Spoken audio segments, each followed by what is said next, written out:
Well, joining me now, winning jockey and winning trainer, Jim Crowley next to me, Paul Cole. Jim, first of all, riding Berkshire, I'm sure a lot of people are on this horse, but he seemed to love every minute of it and quicken up and won so straightforwardly in the end.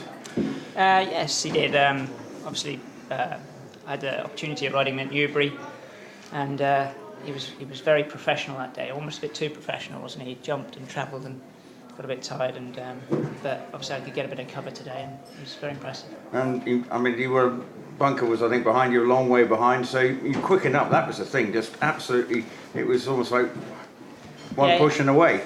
He's a serious horse, and like I say, today being able to get a bit of cover, he was able to finish out his race. My only problem was being drawn next to two unraced horses and a couple of outsiders, and you know, I didn't really have anything to take me into the race, so I had to make my move on the outside sooner than what I would have liked. And you know, it's quite a big stage for a 2-year-old to hit the front, but he kept galloping really well.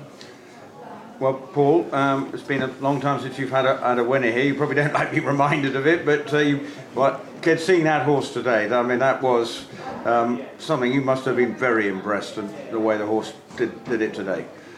Well, if you haven't had a winner for a long time, you enjoy it more.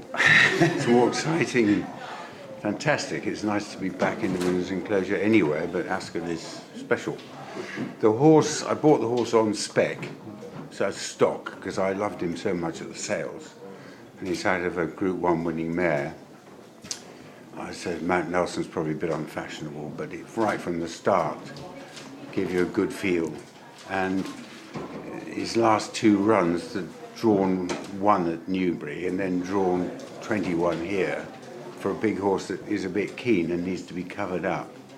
We learnt the lesson at Newbury, and today we put it right. Jim pulled it back, put it in behind, and if you do that, he's a different horse. And then that acceleration as well. He accelerated a bit too quickly, and I think anybody was expecting that. He was sitting last, and then he was 4 lengths clear. So. Well, yes. Have you been left a bit surprised just how good? Well, I didn't expect he'd overtake quite a classy-looking field like that quite so quickly. And presumably now you must be really excited for the rest of the campaign. With well, this. Yeah. I mean, obviously he's a big horse, and I don't think you'd be running him for a while, and let him mature on, and maybe you have a nice horse next year. The mare was a very good 3-year-old, Kinnaird, Group 1 winner, so. You never know. Well, there's one year I think you trained every 2-year-old winner a few years back. Yeah, I had a couple of very good meetings, winning the commentary in Norfolk and those sort of races, and we've won the Chesham 4 times now. So it's jolly nice to have it's so exciting to have a runner, let alone a winner. It's even better. So, well, enjoy the party tonight. Thank you very much, Jim and Paul. Thank you.